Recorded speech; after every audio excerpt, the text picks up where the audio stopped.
Welcome to Cursed.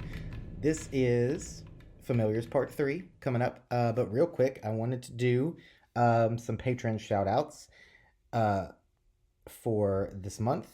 God, is it already December? Yes. So for our Haints, we have Corey and Lane of New World Witchery, Joanne, Melissa D, Chris of Pagan Ironworks, Ashley C, Amanda F, Mary, Allison, Aura, Shannon, Alex, Ashley M, Liz, Amanda of Bellfire Apothecary, Salvo Sea Witch, and Cryptid Baddie. And Poltergeist, we have Rachel the Pickety Witch, Temple, Luna, Starfriend, Heather, Avael, Jessica, Tiffany, Stephen, Zach, The Church Grim, Lilith, Stephanie, Emily, Jen, Nessie, and Wednesday. And then on our super special Phalian tier that doesn't exist is Brett. So thank you everyone for your support. I know I was a little late in getting the bonus episodes for the if you've listened to the Cursed episode on Hex Files, which is about alien abductions, go listen to that. I can tell by the download numbers that not everybody has checked that out. That checked out the Hex Files crossover episode. So if you liked The Vanished and The Missing People, then you will like Aliens and Abductions, right? And so those patron bonus episodes are out as we speak.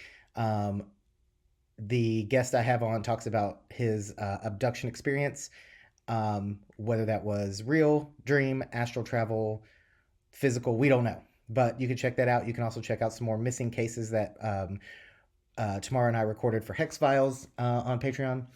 And I've got a poll going because we're going to do a live stream with Betty for tiers, for the $5 and up tiers through, I think that's December 18th. We have a poll, though, to go fill out.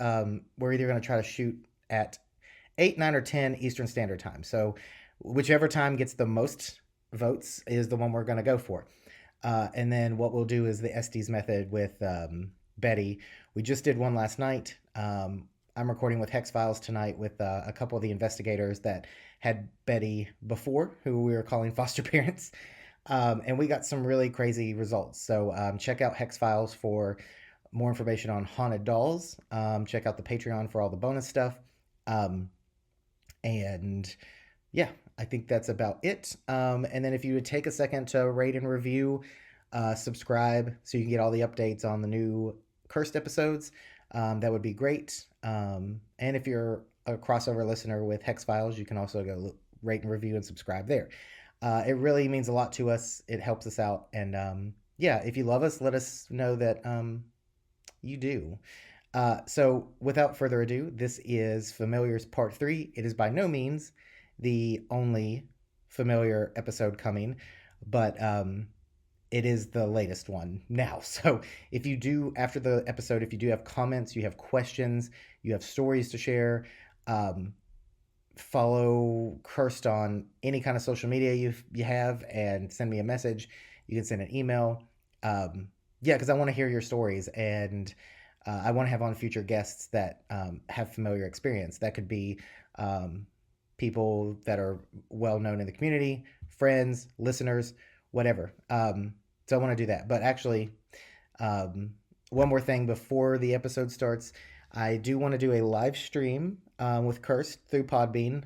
If you remember the quarantine one I did, that is going to be the same format. So you need to follow us and subscribe on Podbean to get those updates. And it's a call-in show / chat room. So if you have the mobile app, you can like live chat. You can request to call in. I'm thinking because it's going to be around Yule time, we'll do something like ghost stories, Yule lore, things like that. So look forward to that. I do not have a date on that yet, but it'll be happening sometime near the end of December. So keep your eye out for that.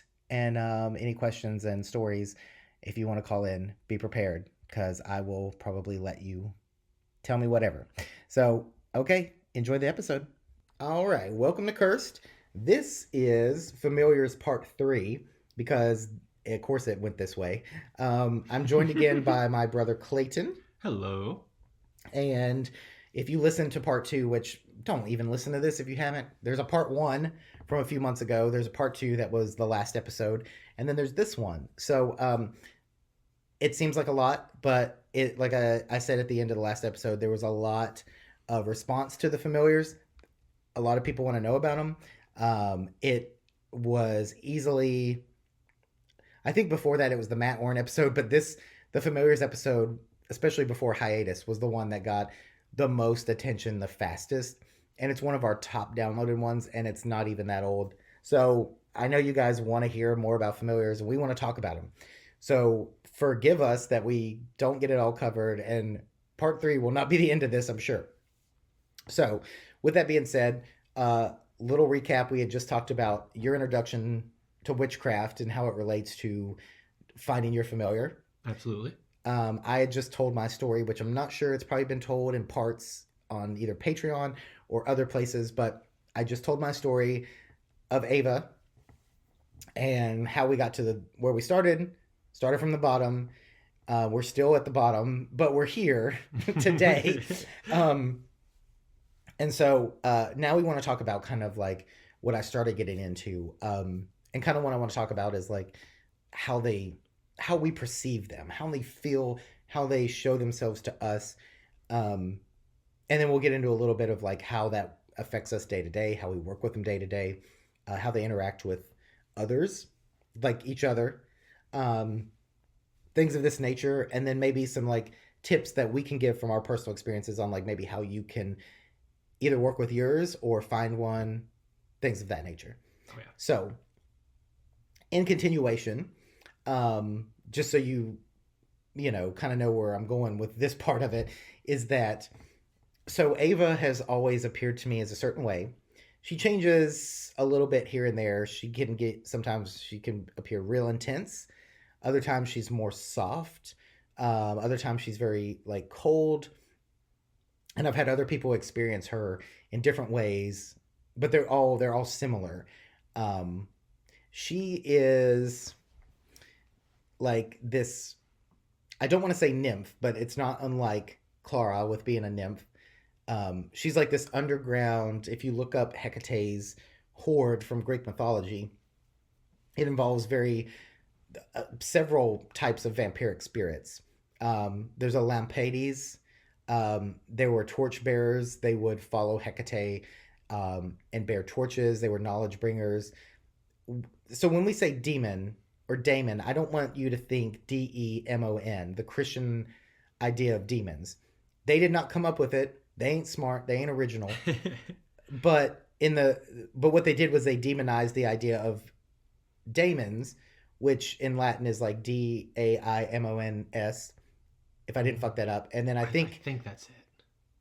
That might be the Greek one, and then there's the Latin like transliteration is like Daemon. They both mean the same thing. It's a spirit or a muse. They're knowledge bringers. So when you talk about spirit familiars and daemon familiars and things like that, you're not talking about this angels and demons and hell and the devil. You're talking about land spirits. That could be underworld. That could be earth spirits like the Green Man idea. The Fae, like you would think they would fall into that earthly category. And then there's more angelic feeling spirits. And again, not like angels and demons. Like, fuck that idea. Just get it out of your head. Yeah, it has less to do with like good and bad and I think this is this is mean or evil. It has more to do with just different categories and like different sections. Right. I feel like angelic spirits are less connected to the human spirit. They're higher in vibration. They're maybe less human-like than the daemons and the earth, or the what we would call earth spirits, which means they're on kind of our plane and level. Kind of that idea. Not that they're good and evil. Like, I'm sure there's plenty on both sides, but most of it on that side is gray because they're, they don't deal with the same kind of bullshit that we have to deal with. But So Ava, she's got dark hair. It's about shoulder length at any given time. I've seen it longer. Um, she's appeared as her most common form is pale. Um, like I said, she's got that whole vampiric vibe. She's got the fangs. Um, her eyes are very piercing. They have been everything from red, yellow. They stay kind of this light, pale, bluish, crystal, grayish color. Um, she's That's one thing too, is she's shorter than me, or her perception is shorter than me, because when she would possess, I would bang my head on all kinds of shit, like, because it's like she had this, her perception of things was at a different vantage point. It's hard to describe. It does kind of line up with the idea of um, dissociative identity disorder and alternate personalities, and what they call alters. Now, I'm by no means an expert, but I have done a lot of research and met a lot of people with the condition that's known as DID. It used to be called multiple personality disorder, but that's not correct anymore. So when you hear DID, that's, I'm referring to the dissociative identity disorder. Schizophrenia is also a completely separate thing that people Yes, like to yes, get that's mixed not, up. yeah. Hollywood and all these movies and stuff will make you think that, I mean, the fucking M. Night Shyamalan movie, like, that's not, these are not people that are like serial killers and all this crazy bullshit. Like, they're people, and they're most of the time people that had really bad things happen to them, and this was their brain's way of coping. So I'm not trying to get into that, but there are some parallels, which is why, and I'm not saying that that's what I have, but at a young age, that's what I thought. So I Mm. looked a lot into it. I met people um, on the internet and across this, and talked to a lot of people with it. Um, and really had to a point of like, trying to empathize with them and like understand, like, no, I don't feel like I have this, but I respect these people. I love them. They're fucking stronger than I am. um and so the other thing that I've noticed with Ava, when she channels me, now the channel has to be, before I did not decide when I would channel, it just kind of happened. um Most say you have to give permission. Maybe at some point I did subconsciously. I tried to revoke that permission, but for whatever reason, she wouldn't. It was almost like, you'll see that you need this. I don't think that's going to be the normal standard for everybody, especially if you're looking for one. My situation is certainly different.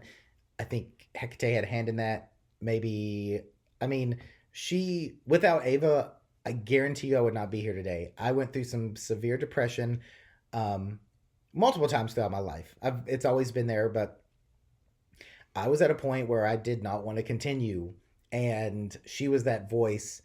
And it was her that was like, you can't give them that satisfaction. You must pursue. And I'm not saying one way or the other. I mean, if you are in that position, I would urge you to, get help and talk to loved ones or therapist or whatever.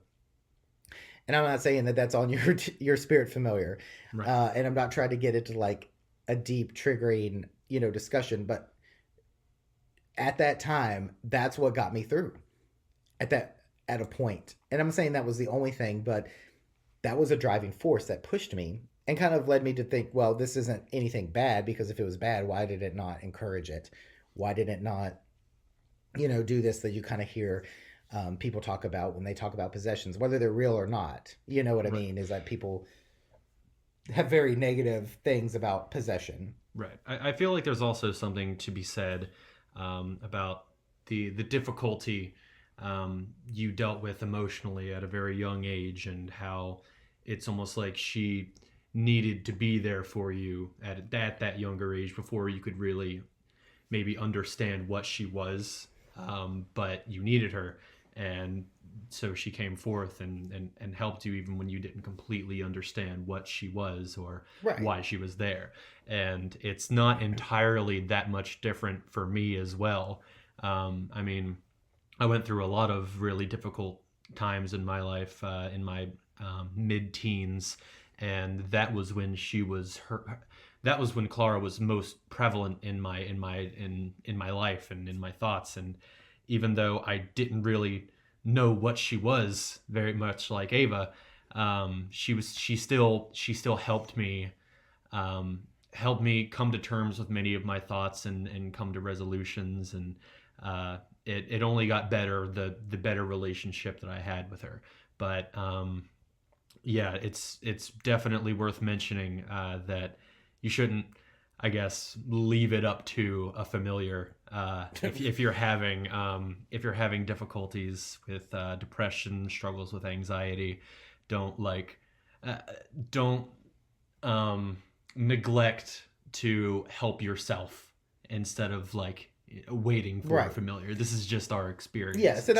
I'm very, I'm a big proponent of, if there's holistic methods, but also you can't ignore modern day medicine and Mm. science and stuff like that. So don't, if you're like that and you're at a point, like, don't just call for a familiar to come help you. Like, in that situation, that wasn't the case with this. It just happened to coincide with like certain times.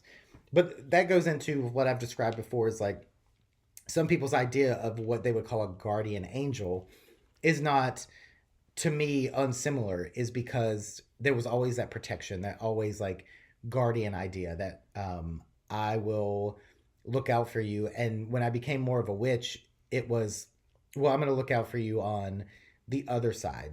And that's why I think, so I've always been able to feel spirits and sense them.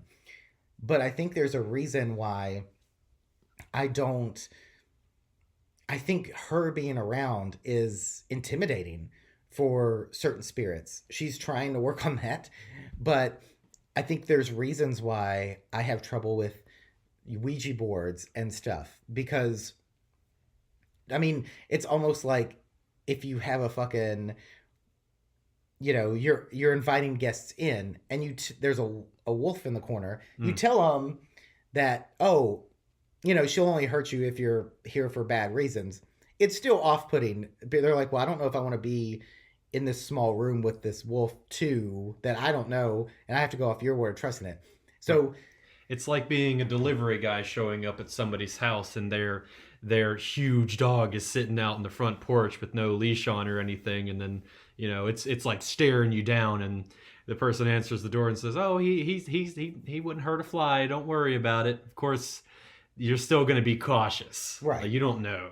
and that's the thing, is like, I think that's just her energy. I think she comes off in this way that, I mean, she would definitely do it. She's helped clear out negative entities from places. She's run them off. She's kind of given them a, like, an ultimatum of go, or worse is going to happen. But I don't know if that's a tie to Hecate being a psychopomp, kind of being like, bigger and badder than whatever was haunting this place, or something like that. And it's not like this bully mentality. It's more of this like bouncer kind of idea. Um, Mm. so she's always kind of been that, and I'm learning to kind of not ignore the fact that I've leaned on that as a crutch when it comes to self protection. Like when you go into a graveyard and you put a shield up, or you do magic and you call on stuff and you put barriers up and you say, I don't want something to come in that shouldn't be here. I am a little bit jaded in the sense that I'm just like, all right, Ava, you good? You here? You ready? And Hecate, I'm going to call on her to kind of, because they deal with spirits and they deal with entities, and um, I lean on them to be backup, to watch out. It doesn't mean I don't ever have a shield up and ever protect myself, but it's like having this line of defense to kind of block Right. those things, or discourage those things from coming. But on the flip side, I feel like that can discourage other spirits that maybe want to communicate. And she's trying to do better about, like, I'm here, but I'm like, and she's been my kind of bridge before, where I don't actually hear the spirits. And she's described it as, let's say that your brain has this little seat in it, and your consciousness has this seat. That seat could be taken up by you, but if you're not in that seat, you could have a spirit come, and that's where you channel and all that. But she occupies that seat and she's claimed it. So maybe I could be a good medium and channeler for any and everything, but I already have something that takes up that space. is kind of how I feel and has been described. Is like she takes up that room so that nothing could channel me unless she removes herself, and she's not either able to or not willing to. Mm. She'll talk to things and relay messages back to me, but she's like, you're not doing this. I'm not going to even give you the chance, kind of feeling. Yeah, Whereas that it's doesn't mean other spirit familiars will even take that co-possession. And I'm not going to call it co-consciousness because that's a DID term. When you're alters and stuff, you can reach co-consciousness. mm. That's what I called it at first because I didn't know she was anything but possibly a subconscious part of me. But I now call it dual possession or dual headed possession, where it's like I'm aware, she's aware, I can channel her back and forth. Um, and again, that might not be your experience with familiars. Yours might not do that. I have a friend who has one who has never really channeled except for an influence. Maybe their presence influences their feelings and kind of emotion, but they're never channeling. Like Ava will come out and talk to you. She will interact with people. She's texted people. She did some of the divination for last month's to make up for some of the missed patron ones. She put them on the list and she read their tarot and talked to them. So um, it's very doable. It, but that doesn't mean it has to be your experience. And if that scares you, it doesn't mean that's what your familiar is going to do. Right. But to wrap it up with how she feels, because I kind of went off on a tangent. It's kind of hard to nail down all these things, but Oh yeah, there's so much that comes with it. she's like cave water, cold, earthy. She's heavy. Like her presence is heavy. Um, it's a lot of it too. When she's in a room, it's not like, oh, I feel something there. She's very, I don't know, energetic. She's on a low vibration, like bass, like heavy, but she's also can be like, um, I'm trying to think of it like big, like the energy's big, and she can be very draining with not even trying to be. She'll drain others. If I had to describe exactly what it felt like to be around Ava and feel like that heaviness, I would say it's like walking into the classroom on test day and there's like a different energy that everybody has in the room, and like everyone's more quiet. The I guess the general mood is more serious, and it's like, okay, something important's going on. You sit down and then you have this like heavy feeling on you, on your chest, on your head, like the whole time you're there. um it's something like that. And as far as the energy draining side of it goes, I haven't experienced much of that myself from specifically Ava, but the way it sounds like it's like if you were to just suddenly start feeling more and more exhausted. Well, it's kind of, and I've had a friend come over.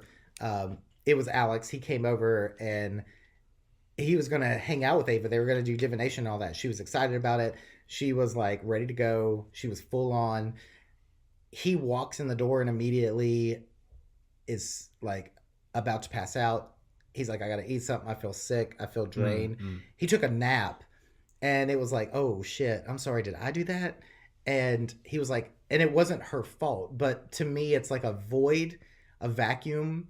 If you, it's like if you put, I don't know, like a cup in water, the cup doesn't say I'm going to get filled up with water. It just, the water is going to fill that vacuum. So I feel like she's this battery, this like, this being of energy that is so like, you can't help but if you don't have your guard up, you can't at certain times, and she doesn't mean it too. She's not doing it intentionally. She could, and she has before, but it's almost like she can't help but be draining, Mm. and you can't help but give up your energy. It's like, seems like some kind of physics shit. Like you, like it's going to be drawn and absorbed by her, whether she wanted it to or not. And It sounds a lot like how I hear psychic vampires are described, where they they have like a void within their energy. They don't have like a source for themselves, but they have to they like subconsciously drain the people around them, and there's like different ways of doing that. Right. It's And some can be intentional, and she's not. I mean, she's better now, but in the beginning, she was not nice. Like she's very angry and very like she would know the friends to hang out with that I know like she wouldn't bully anybody, but she knew I'll hang out with this person because they're not feeling well and they'll build up a bunch of anxiety and emotion and it gives me energy. And I didn't even know it at the time. And then when she realized that's kind of like, you know, and like I said, it wasn't intentional. Like there's some psychic vampires that will manipulate and harm just to get a reaction and just to feed off that energy. right. But it was almost like I don't know, like a reptile going to the sun. It's kind of like, well, I know that's that kind of energy and that's what I want to feed off of. And now she's learned to feed off my energy. I've learned how to like build my energy up. It's not like she doesn't have her own source, but these things take energy to manifest here. And that's what I think. For her to keep her foothold and to be solid here, like she takes a lot of energy. And she'll get that from things around her. She'll get that from positive energy now. It used to just be negative kind of energy that she liked. But that heaviness is like a, I look at it like a cloud when you have spirits that are light and airy. She's like that heavy fog that rests on the ground. Mm, Um, it's like not a physical weight all the time. Sometimes it is, but it's like that heaviness. And she always feels like that. She always feels cold. There are scents that are attributed to her. Tamara has, before Tamara even knew about her, she was like, "Why do I always smell sandalwood around you?" I'm like, I don't know. I don't have any on." And then it was kind of like it came to terms where we started talking about it, and it was like, okay, so you're what's giving off that smell of mm, sandalwood. Um, and so she's been perceived like that. People have seen her either in dreams, in the room as a shadow figure or as a form. I've certainly seen her in dreams. That's when she gives me some information, or used to, especially. Now she just tells me. But um, in the beginning, and in the beginning of being like a witch, that's how I would like see her in dreams, right. and she would communicate that way. But otherwise, it's this like mental picture that I see, mental thoughts that aren't mine. They don't sound like mine. They don't feel like mine. Sometimes it's an audible whisper, like you can hear it in your ear, like somebody whispered. Other times it's internal, like a thought. And Very much the same way with Clara. yeah, and I mean, it's like, um, it's weird because I don't know her voice, but I know her voice, if that makes sense. It doesn't have like you hearing me. If you heard me in person, you'd be like, "Oh, that sounds like so and so."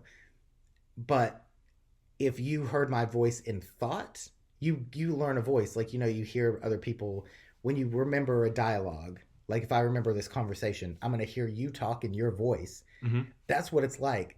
So if somebody walked up and had her voice for hypothetical, I would recognize that voice. It's not my voice. Right. It's weird and it's not. It's hard to explain. You probably know what I'm getting at. I know exactly what you mean. Right. Like I very much know Clara's voice, and it's not something I can reciprocate, of course, but Right. it's very distinct, and it's like having something else speak to you. Yeah, it's like raspy. It's I mean it's feminine Mm, for Ava, but it's got that little bit of like rasp to it.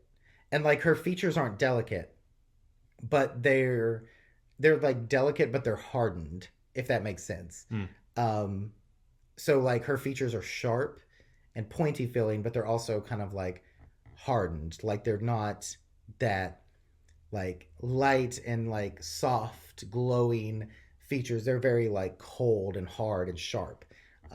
Whereas Clara to me feels more but she's more of an air elemental kind of. I did want. I will get into the contrast from Clara to Ava, and how Clara is very much the opposite when it comes to that heavy feeling. Like Clara is very light, and I'll get into it more in depth. But when it comes to her facial features and her voice, she speaks with a it's always more on the feminine side, though it has like it's a lighter voice than mine, but you could hear it and think, well, that sounds like a feminine, like male speaking. And as far as the facial features of hers go, she has pretty defined like she has pretty defined features. It's not like it's not a round soft face. It's actually similar to how Ava appears, but it just it exudes a different kind of aura. It's hard to explain what a person's face looks like, but yeah. Right, because on that note, real quick, like they say, you can't remember a face, you can remember parts. Mm-hmm. If you visualize a face right now, I guarantee you can't see the whole face at once. Our brains are not wired that way. Right. And I could be making this up, but I know there's science behind it. And it's like you remember lips, nose, eyes. You can remember specific features, but if you try to picture a face as a whole, like in a photo, Mm-hmm. your mind can't see it. It remembers parts and like their locations and shit. Right. Right. I So know exactly yeah, what you mean. that's what I was gonna say. It's hard to describe them. Facial features, like they're almost kind of fluid. Like, I mean, you know, Oh yeah, that's why I kind of like the descriptor like oh well, this is her hair, this is her eyes, this is what she normally like wears, and I don't know, try to get some kind of idea for what that looks like on your own. But of course it's a little different when you have like seen them. Like I've seen Ava. She hasn't appeared to me many times out of like those early stages where I was learning about witchcraft, and it was like right after I met Clara that I saw Ava a few nights. But so I've seen her face, and you also have the tattoo. That's it's nice to kind of have something to reference, as well, to have right? that like appear to you better. And I mean, I've even tried to make characters like in video games and stuff try to look like Clara, so I can give people and even myself like a better idea of like how to like picture that face and channel her and like make that connection. If you're trying to like you have something physical outside of your mind, and that mental image. Yeah, and I'll talk about that later when we talk about working with them. Oh yeah, oh yeah. Because there's a reason. There's a good reason to have a good picture of them, whether it's drawn, whether it's taken from a celebrity Oh yeah. or a character that you know about, because it helps them manifest a form, and it it's a form that they either took or maybe they like or you're drawn to. Mhm. There's a reason, and the more that you can picture it, it's the same reason you have deities and you have statues and people like to do art and stuff. Like, it's almost like, I mean, there's people that write their familiars poetry, they give them gifts, they'll tell you what they like. We're about to get in that in a little bit, but yeah, that's kind of what you're saying, is like it's hard to pin down. It's almost like there's times where it's like, oh, little things like Ava's lips or nose or eyes look like this, and sometimes they're similar but they're not quite the same. It's just this overall picture, Mhm. and not necessarily like, oh, she has a freckle right here. Like, it's not that detailed, Yeah. but when you see them, you know them. It's weird. Right. Exactly. Um, so what we could get into next? Um, well, yeah. On that note, is like I've seen Ava, especially when she's very mad and she's going to do a curse. When Right. she's like, go, like I've seen her full on like leathery bat demon looking wings, fucking. And I mean, they can be shapeshifters. I've seen her. She's taken the form of a wolf before. Mm. To go meet others in dreams. Like, I'm going to help you out with this. I'll see if I can send you to that dream. Um, it helps if she's already met them and knows them, but she can also try to like go to other people. Um, but yeah, she's been like she's looked straight up like terrifying as demon, and then but I mean that's what I'm saying is like maybe you start seeing a fox Right. that might be your familiar, that might just be a form they like to take. Um, Maybe they never take anything but a fox form. Maybe they look like a hawk or a fox, and sometimes Mhm. they appear as this. They're kind of shapeshifters. I think they're able to because they're not corporeal. Right. I'm glad that you brought up foxes because I did want to mention when it comes to Clara's personality, I would say that she is absolutely a trickster. She she always has like I suppose my best interest in mind. Like she's very considerate. She's very here for me. Like I never feel like it's very rare that I have an occasion where I feel like I can't talk to her. But she is like pretty witty when it comes to things, and it's very contrast to me and a lot of times because um, she'll have these like crazy comebacks or like little funny interactions that I didn't expect, and she'll just straight up make me laugh. And then other times she'll chime in when I'm not expecting it and be like, "Hey, you should fuck with your friend by doing this." So that's like the kind of trickster side of it. But whenever she's like really present within my mind, I've had run-ins with sensitive people who have noticed this like super light and like airy energy coming off of me, which is like something you wouldn't expect because we haven't mentioned it, but I'm like 6'6". I'm a really big guy, and some people can be scared off by me, and I really try not to be scary, but others like the sensitive people I've run into, they feel like I don't know, they feel like a light and friendly presence whenever Clara is around. It's very nice and um, it's airy. It's cool. Uh, Very oftentimes I can whenever I'm in that headspace in that room, I'll feel like Clara's either always like right up in front of me and like very touchy feely, or she's actually like floating behind me and like clinging, like have her arms like wrapped around like my shoulders and like just like flying behind me, like just floating. She to just because you described took a minute to describe Ava, I'll describe her in a little bit more detail.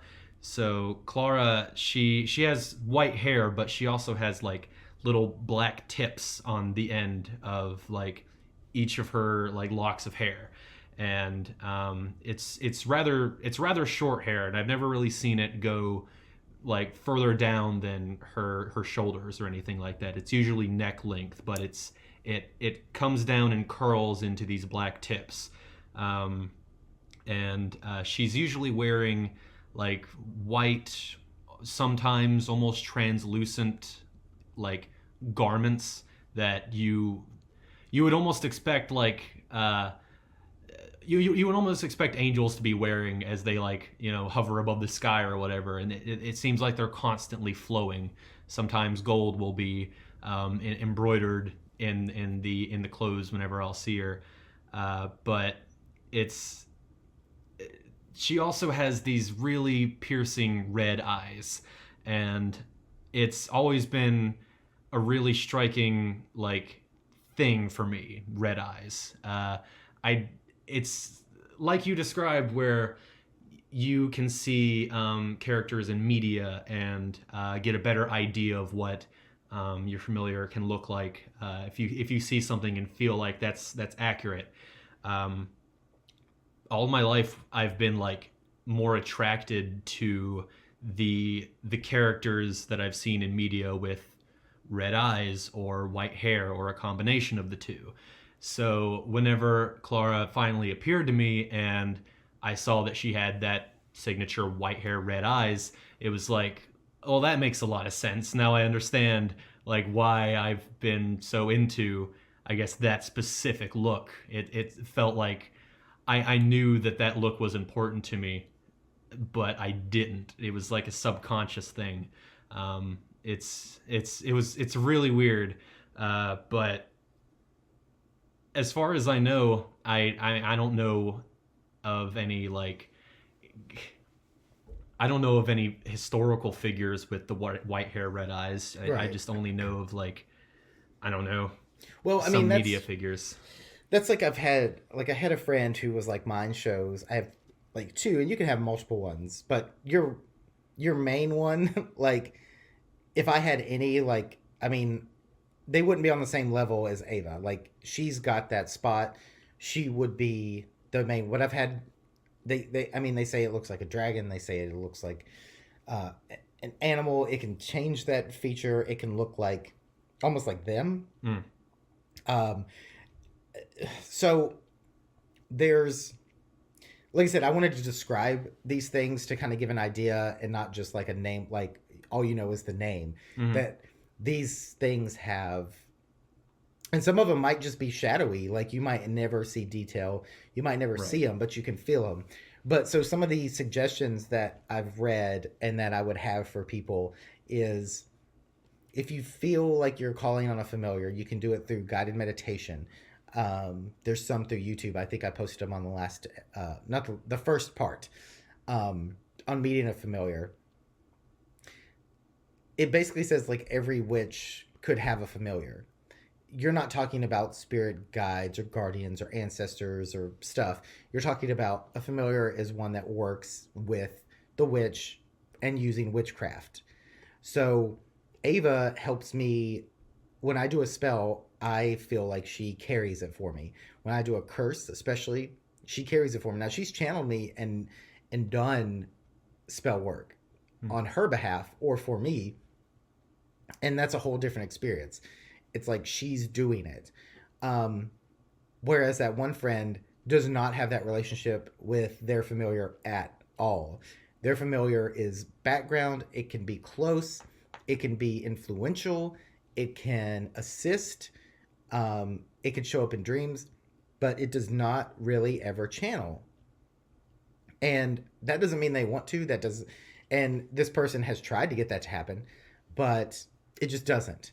And after all this time, you think it would, and it's not for the lack of trying, but it's kind of, I think it's just different, and that's why I'm curious as to the similarities in how we interact with ours. Is that um, a hereditary thing? Is that something that we have that others have? Is it just mean we're more sensitive? It has something to do with the way that Clara and Ava interact. I mean, interact with us. Is that is that part of their personality and what type of spirits they are? Um, and then I mean, I know people that have their familiar spirits that seem to exist on in and on animals, and that's not their only form, but like physical animals. Mm.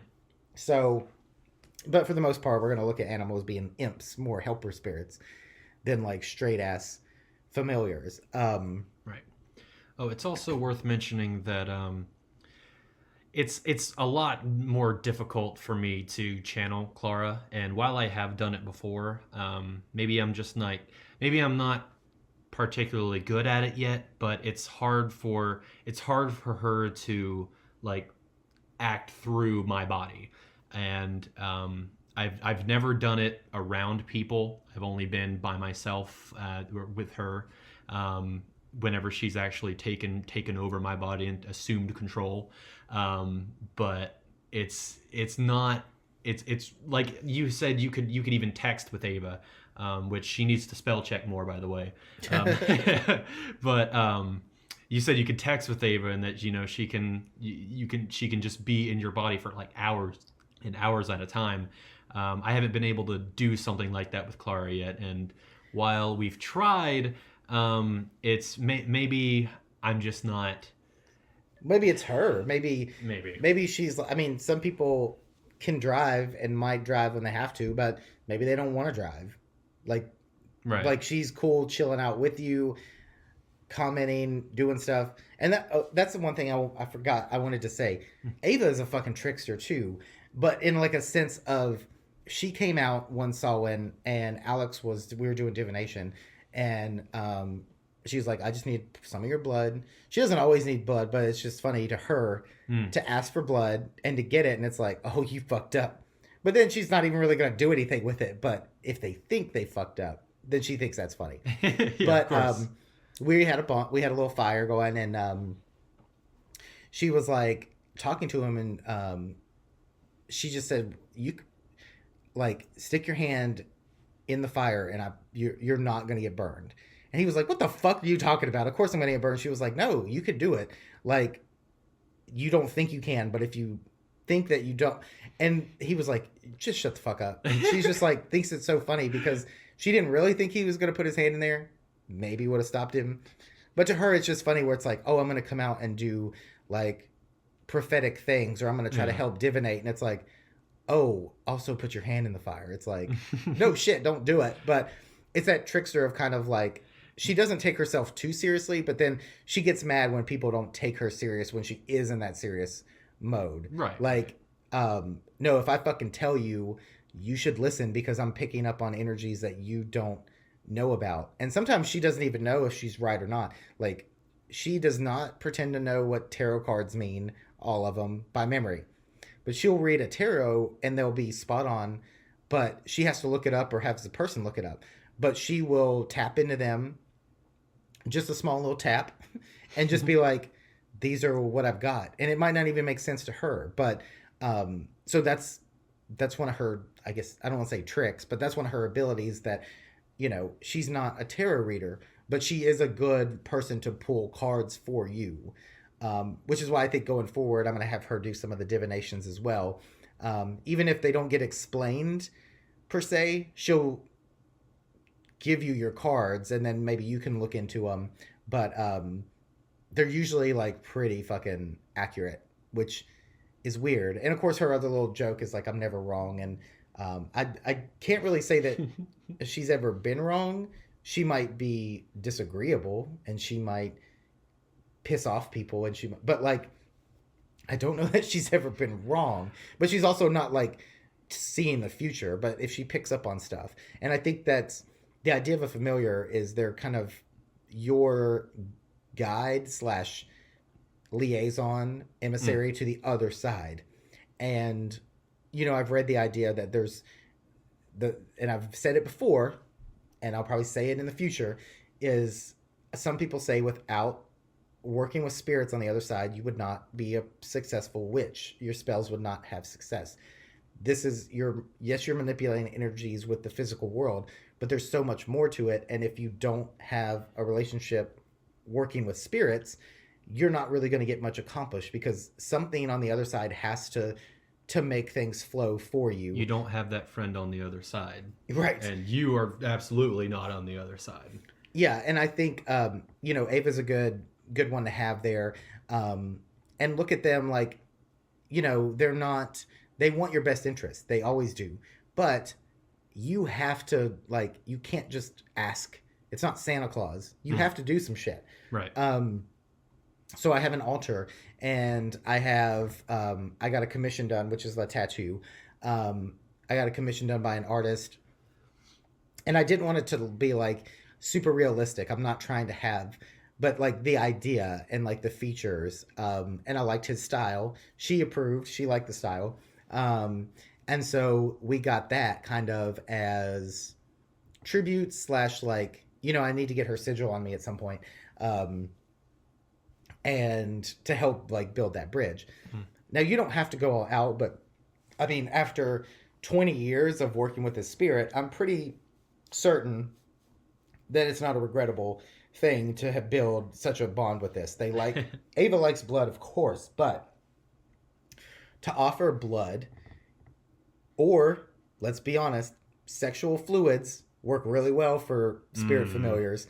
And if you've never done that, because I know that's like a part of witchcraft, like we can go back and forth on. Some people are like, that's gross. Like The there's awful, forbidden, gross, nasty sexual fluids. right now you might not want to offer that to some deities, I wouldn't offer those to Hecate, but like if you're working with Lilith, that would make sense.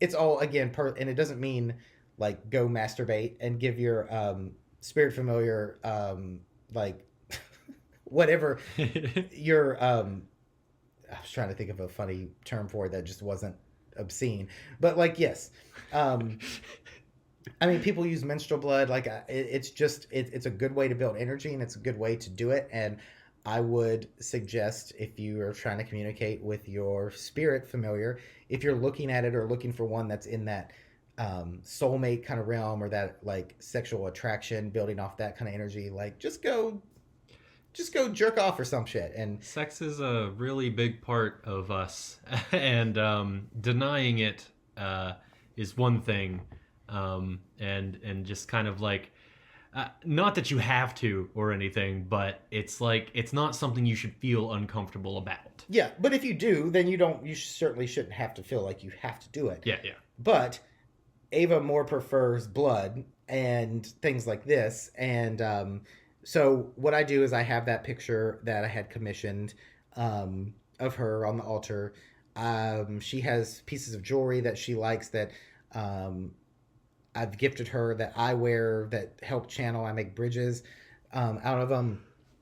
So basically, what you would do, let's say, for the sake of argument, that you're finding out that you have a spirit familiar that I think I've talked about how to meditate and find one. Um, you can also ask questions to me. I can help guide, but you know, basically all you need to do is reach out. Hmm. I can tell you these things help, but that's not what I did. I just reached out on the second go around when I was trying to connect with her. Um, and just if you're used to meditating, meditate, reach out, petition deities, especially. Even if you don't work for them, like petition a deity for that connection. It's like Tinder for witches and spirits, um, I think it's or also. Grinder. Oh, or grinder, yes, of course. But yeah, to finish that thought, like just don't get so caught up in like technique, and Mm. just ask, just work on it. It might not happen right away, but what were you saying? It's a very individual. It's a very individual based journey. So it's not like do exactly what we say. It's more like do what you feel is right. But what I was going to say before was it's also just nice to keep in mind if you do encounter your familiar and you want to learn more about them, and you want to work with them, it's nice to ask and start learning more about like what they like how Ava enjoys blood. She It's likes coffee yeah, more. there and tobacco as well, right? Yes, Yeah. Um, and liquor. oh yeah. Clara, she's very into mint, and into rosemary. I like to leave offerings of some of those things. Very into frankincense and myrrh. Like I love burning resins while working with her, and she actually does like a little bit of blood. Like there's absolutely a line to be drawn, and that line is it's like if there's any more blood than just what would cover like the tip of your finger, she's not going to be really interested. It's just a little bit of it. It's Yeah, I mean, like Ava's like, I'll take a drop or I'll take a flask, right, right. and it's not even like I want to drink. It's just it's this essence. Like blood has this energy to it. Blood has this essence, and It's life. yeah, and I mean, some deities, if you offer your blood to a deity, like that's some serious shit. I've done Mm. it with Hecate. It literally Um, has your DNA, your signature right. in it of you. Right. And there's times where it's like, she'll say, like, oh, well, I just need a little bit of your blood. And some people will be like, okay, I'll give you. And it's like, no, no, don't give me that. Mm, Like, right. I'm not going to abuse it, probably, but don't give me that because I don't, like, just don't do it. No, this is bad. Don't do it. So, but I would say, let on this hypothetical journey that you feel like you're contacted by something or you've reached out and something responded. Okay, so what do you want to do next? Well, notice any symbols or like uh, fucking synchronicities, um, animals that you're not used to seeing. Maybe they pop up in your path. They could be real. They could be not real. I mean, they could be in dreams. They could be all this. So, um, using Ava as an example.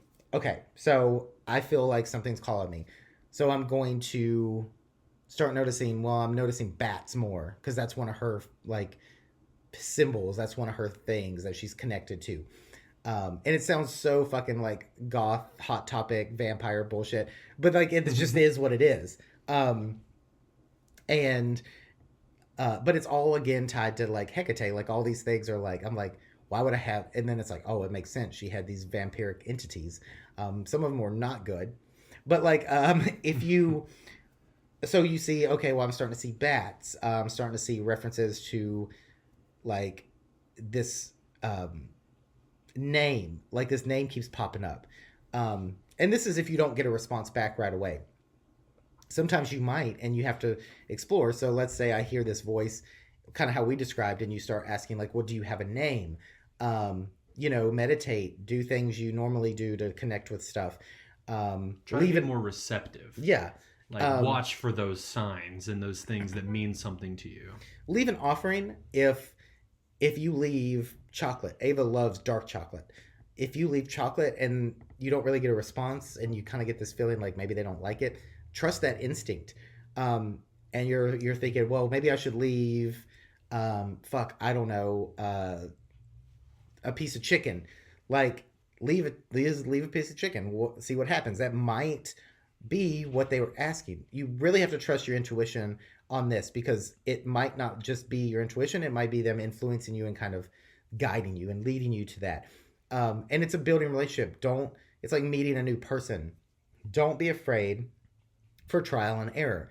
Try not to be offensive, but before you start asking for shit, start giving shit. Like, Mm. I want to make a connection with you. Here's if you feel that energy, like let's say you feel like they might be this or that, like you feel these energies around you, like think, do use some critical thinking and say, well, if this feels like this earth spirit, maybe they'll like mushrooms, maybe they'll like this, maybe they'll like a little piece of quartz, and see what kind of signs and stuff you get in return. um you may get a dream that night. You may see that name like on a bumper sticker or a billboard while you're driving to work. Um, just look for those little synchronicities that you would with like spirit guides, things like that. Because if there's something there, they've probably been there and they've probably been waiting for you to make a connection. However, if you don't have one, there are plenty of spirits that are going to be willing to work with you if they get something out of it too. Mm. It's a friendship. Like you don't want somebody always having to drive somewhere because you are always asking them to do it. They're always buying your lunch because you always forget your money. Like eventually that friendship's going to deteriorate because you're always wanting to go to them with your problems, but you never listen to theirs. You're always there for them, and they're never there for you. That's You can't ask these spirits to do your witchcraft to help carry your spells. See what they want. Ask them what they want. Ava's very content with channeling and doing things that she wants to do, and I give her that. If I said, I'm done channeling you and I don't want any more of this, like, you think I'm going to be able to call on her? And she'd be like, no, go fuck yourself. Mm. The basics of give and take is very Right. alive and well in the spiritual I realm. think, yes, think of them like, and some people have described, especially daemons, as like demigods. Think of them like you would a deity. You're not going to ask, you shouldn't be asking deities for something. You're going to typically do what? You're going to leave an offering, burn a candle. You're going to have maybe a statue of them, maybe a picture of them. So let's say it looks like, I mean, I don't fucking know. For the sake of argument, because you're here and it's funny, let's say that you feel like, oh shit, I think my familiar is a Pikachu. Sure. Like, or it looks like that, or it feels like that. We'll download a picture, print out a picture of Pikachu or a little figure. It would be Luxray, but whatever. um, If I get to choose my Pokemon. well, typically, yes, you do get to choose them. But, you'd put a little figure out and you'd be like, this motherfucker like nuts and seeds and little fruits. I'm going to leave him that. And build that relationship. Don't go hard. Don't be like, get me a job and we'll see how this friendship goes. Like, ask for little things like, I'm kind of, stressed at work, I'm behind on this, maybe you could give me like some help, and I'll give you like this. I'll give you a bottle of your favorite liquor or drink or fruit or something. I mean, it's really, like I said, it's going to be personal, but you have to do that journey. I didn't just Mm. wake up one day and be like, this is what Ava likes. Like, even before channeling her, it's like, okay, I can kind of see what it likes. And then I would get to know them before you ask for channeling. If they're down for channeling and you're down for it and it's a possibility, like it may happen. Don't get discouraged if it doesn't, because that's not necessarily the norm all the time. Right. So you might see owls more. Maybe your familiar only takes the form of an owl. Maybe your familiar only takes a form of a fox. It's still like, get to know them. Maybe that's how they feel best about approaching you. They may change forms. You'll learn them by their energy and like your visions and stuff. And so that's what you have to do to build the relationship with them, um, kind of like trial and error from the beginning. So don't be afraid to, if you see this vision. I mean, I'm trying to think of like some crazy, some relatable things. Like if you have a dream and this person comes to you and they look like, um, I don't know, Ryan Reynolds, and That's you're happened to me and before. you're like, oh God, yeah. Well, if we could just channel Ryan Reynolds whenever we wanted to, but let's say that this you had this like mysterious person appear in your dream, and like you're like, wait, that felt different than just like a normal dream, and they kind of look like Ryan Reynolds. There's nothing stopping you from stalking Ryan Reynolds. No, but you can like maybe print out a picture, and use that as a reference. You could draw what you feel and see. They might tell you what they want to look like, because you have to remember, like Ava on whatever plane she's on probably does not look like she appears to me, but that's the form she decided to take. Mm. Um, and some say, well, they'll take what's most appealing to you because they want that relationship. Um, maybe yours is never gonna show itself to you except for a voice or except for symbols. I think there's people that like have that idea of a spirit guide. It's like, well, I always see a hawk or I always see an owl. Like that might be nothing more than a spirit guide, but maybe it's something more. Maybe you should like, maybe get a little owl if you're seeing owls a bunch, or snakes or something, and like start there, start simple. And maybe this being will be like, okay, you're catching on, Mm. picking up what I'm putting down. Cat in the wall, huh? um Acknowledgement. Acknowledgement, yes. So there's really no right or wrong way to do. There is a wrong way to do it, and that's, but you'll get your own if you're being like aggressive and bullying and trying to get stuff to do your bidding without ever doing it. Oh yeah. Nothing's going to work with you. And I don't think anybody that listens to this acts like that, because there's an idea that people create fetches and are very abusive to them, or they like try to summon demons and spirits to do their bidding. If you're listening to this podcast, you've probably not that kind of person. But if you are, like, go for it. See what the fuck happens to you. That's Tell what, us about yeah. it. That's why I've always like, well, you could try to get Ava to do something she didn't want to, but that's on you. I wouldn't want to fuck with the consequences. That she would find a way. And like when Ava curses, she does that really well. She doesn't necessarily go and do it, but she will influence the things around you. And it's almost like, I look at it like, let's say that you're this asshole that lives next door to a bar, or like a biker bar, for instance. Mm. And let's say that you're always calling complaints and they're just like, fuck this guy. And you keep calling in complaints, or you're being a dick.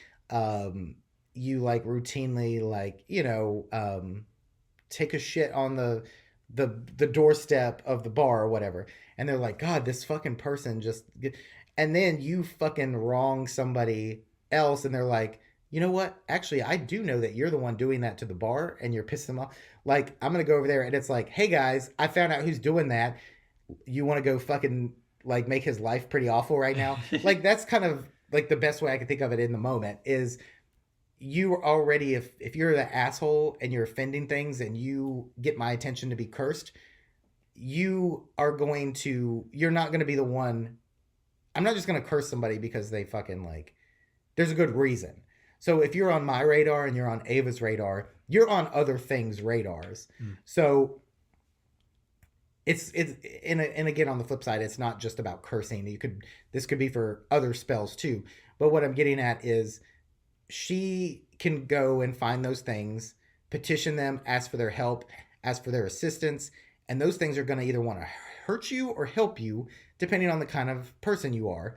And that's what I would call like justice. That's what I would call like a karma thing. Like if you're pushing back on the universe, somebody somewhere is going to start the ball in motion to be like, yeah, let's go. Yeah, that guy pissed me off the other day because he's always Mm. being offensive to the land spirits here. Or he's, an asshole, or he's a sexual predator. um, like you're gonna get what's coming to you. Anyway, that Right. being said, that's one way to use familiars, or to ask them to help you. I wouldn't go full force into I need a curse, time to meet a familiar. Um, I would do little things like you could even play games with them. This sounds like what Christianity and like religion is like. Okay, don't play games with demons. But like, okay, say, well, I'm going to leave this little piece of quartz out for you.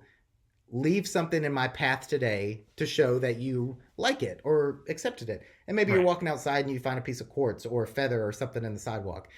It could be happenstance or there could be a reason.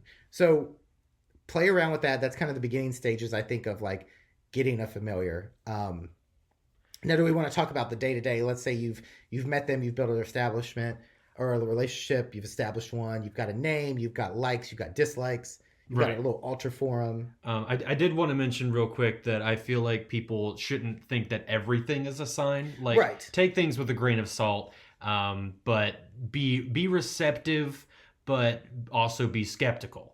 It's like don't think that, oh, that stop the stop sign turned green, or the stoplight turned green, and that must mean that green is, like, I don't know, my color, and that means that uh, a goblin must be my familiar because goblins are green. Yeah, it's just be receptive to things. Watch out for signs, but Yeah. take everything and like analyze it and think about it. You'll know. Um, I always say that. Like sometimes I've I've seen owls and heard owls that don't have a meaning for me, even though mm, they typically do. But then there's like you have to like understand the surroundings and like take a look. Sometimes like what's the adage, like sometimes a rabbit is just a rabbit. Just yeah, because it's in your backyard, do you always have rabbits in your backyard? Then it's probably not a sign. But if there's something that like you had a rabbit in your dream and you're walking down the street in the middle of a city and a rabbit runs in front of you, that would be something to be like, wait, what? yeah, yeah, If I see hawks all the time here, they don't mean anything to me for the most part. But sometimes I've had a time after my grandfather passed away, and he was big on birds of prey. And the reason I like them, mm, I went to work. This was one of the this was not long after he passed away. Place was closed. It was like Memorial Day. They didn't tell me. It's a little like private restaurant, little or privately owned restaurant. I'm like fuck. So I go back to my car, and there's this hawk standing in the parking lot near my car, looking at me. I've never seen a hawk around there. Um, and it just watched me get in my car and watched me leave and did not like just watched me. And I'm like, that is not normal hawk behavior. right. Um, so to me, that kind of feels like uh, that you could read that as a sign. But if Mm, you see a hawk flying in the same spot on your way to work every morning and you see it after you ask for a sign, don't be like, wait, is that hawk a sign? But if you always see this hawk and there's this weird feeling, like it always has something to do with like a certain moment in your life or something you're thinking about, could be. You have to be the one that knows, but like I said, that's where intuition comes in. oh yeah. But so let's say that you found your familiar, Mhm. you found one that wants to work with you.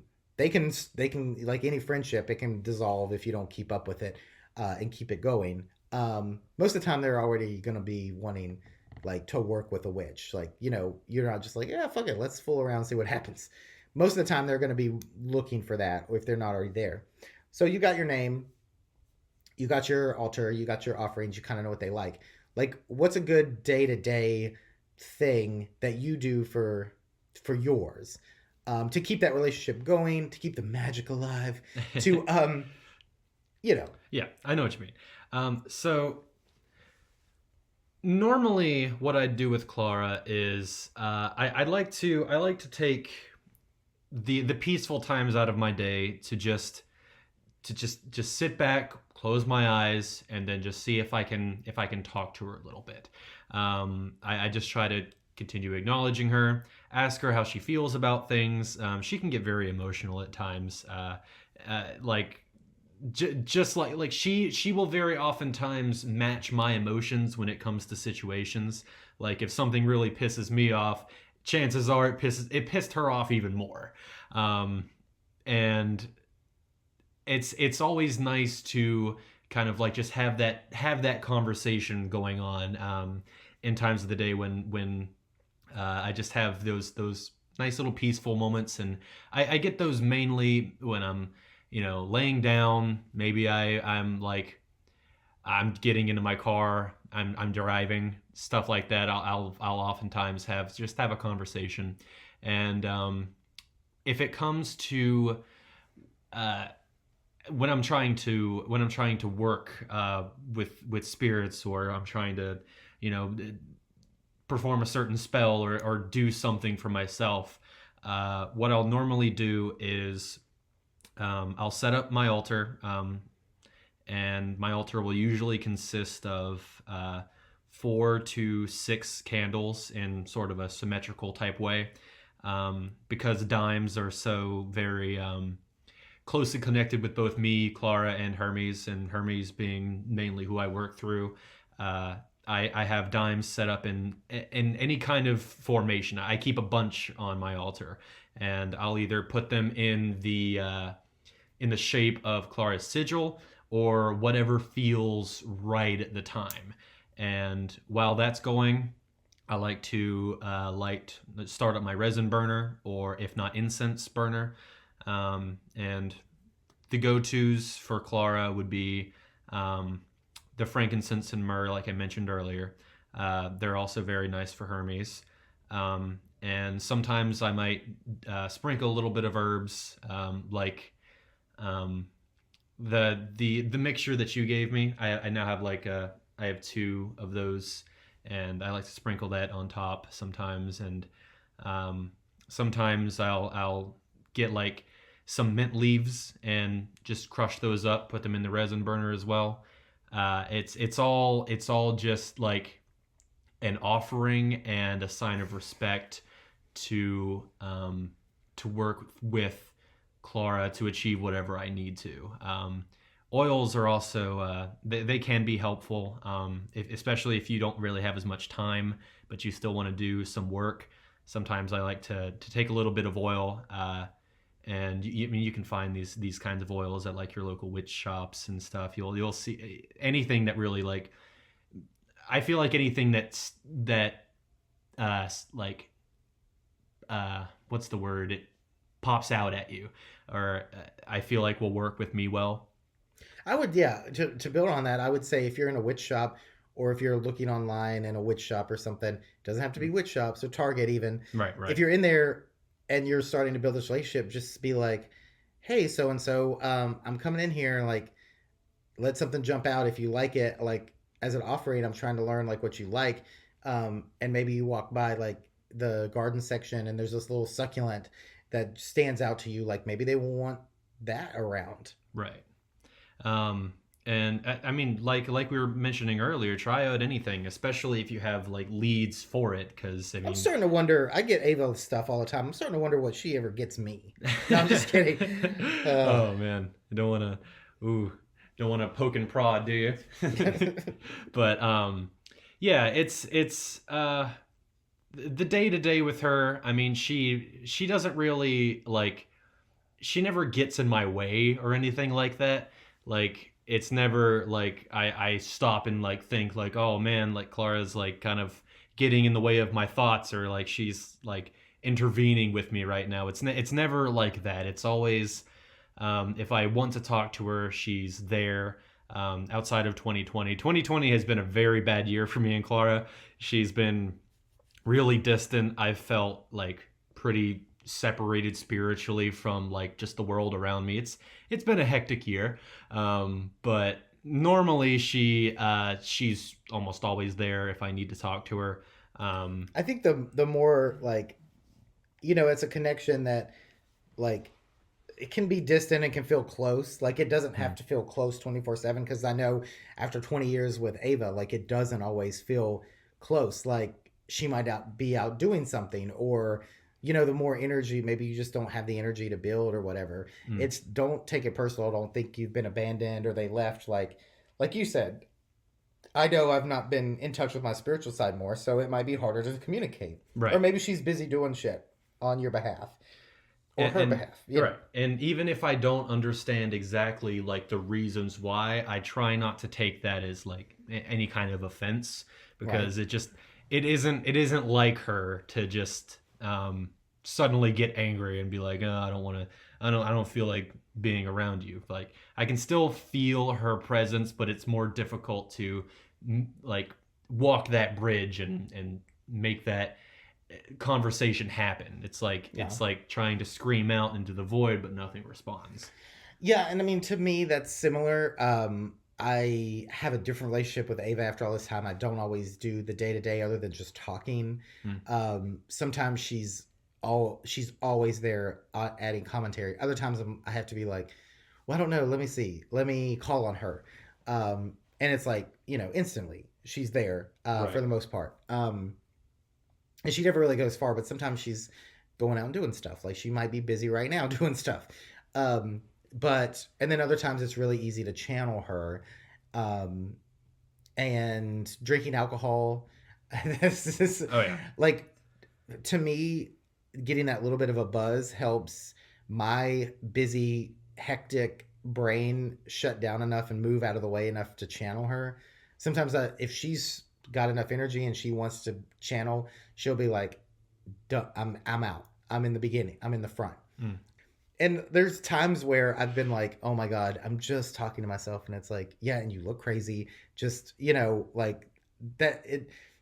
That doesn't mean that's what's going to happen with you and channel it. But I do think the intuition is something to get a good feel for. But yeah, so like when I do leave stuff at her altar, it'll be like, um, usually, honestly, most of her offerings come by me ingesting them as her channeling me. Like, oh, she's, like antsy today, or like, present. I'm going to get, which I'm always getting it anyway, but it's like, let's get some iced coffee. She likes pumpkin spice. She's like, so I'll be like, well, you can channel through me and enjoy this. Cause like, you know, you're basically giving them offerings, but you're doing it because they're channeling you. Right. So if you're channeling one, that's a good way to think about it too. Like, oh, she likes chocolate. I'm gonna buy some chocolate It's like you're when eating she's on the behalf of them. right. Yeah. Yeah, or she'll just like use my card and spend my money anyway, and be like, "It's for me. Treat yourself."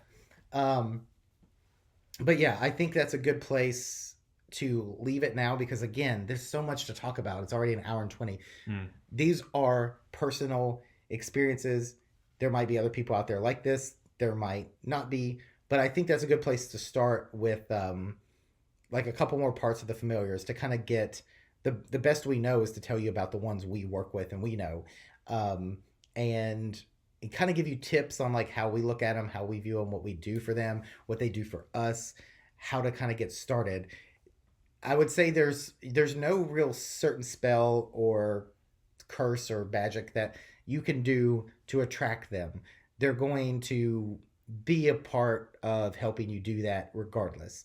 Um, there are talks that they're very helpful with astral travel. Like you should not astral travel unless you have or you should not use flying ointments or fly or travel if you don't have a familiar to guard you. And I think that's why I have trouble, um, or used to have so much trouble. I can't just do it on command, but I think that's why I had trouble. Like I felt a block every time I would try.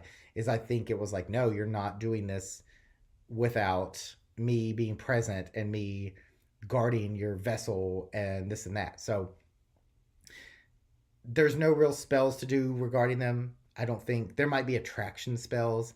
I don't think you even need to do all that, because again, your attraction spells, might attract something that's attracted to what you're using. But I think just ask, just petition your deity. I think that might be the easiest. I mean, if you work with Hecate or Hermes, it sounds like there's a good chance you might be able to get an emissary. But that doesn't, Oh, you yeah. don't even have to work with a deity. Like if you're an animist, like, or just like an atheistic witch or an agnostic witch who doesn't follow one specific deity. I don't think if you're a Christian witch, you're going to end up with a familiar spirit. I guess, I mean, the Bible shits on them pretty hard. So if you're a Christian witch, I guess you could figure it out. But yeah, they weren't supposed to be worked with and stuff. So um, they do have a history, and they do like working with witches. And so I think that your chances are good if you reach out and your intentions are good and it's right for you, and petition your deity. Just ask around you. Maybe they're shy, so to speak, and they're like, well, I'm in the background, like, you want me to be more present.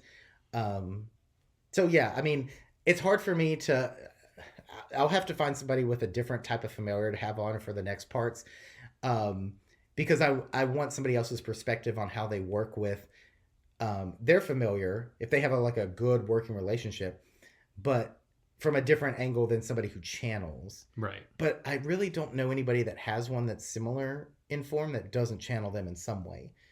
Who knows? Maybe somebody will reach out. Yeah. So reach out if you have any experiences like that. It feels like we just got started and yet we didn't cover anything, but I think just by sharing experiences and kind of some tips, that helps. I think it's also worth mentioning. I mean, you guys say this all the time, but you don't have to spend hundreds of dollars on like the best altars and like all this equipment and all the different kinds of candles or whatever. It's all inside of you and your perspective, your receptiveness, and your willingness and strive, your hunger for curiosity and just to learn. And I feel like if you have the right mindset going about all of this and just being yourself and having that open mind, uh, you're destined to find something. Well, look, Ava's not going to accept some cheap liquor. That's for sure. Oh But no, I know what you mean. yeah, oh yeah. She's not going to take beef eaters. That's gross. That's yeah. I mean, if it's just if you're gonna make offerings, yeah, don't cheap out. If you're not working with. But use stuff you find too. You can use stuff that you forage and find, especially if that familiar spirit is kind of from your area and local. Yeah. But yeah, so well, I think that might wrap it up for this one because we just can't talk all night. We do have to do stuff.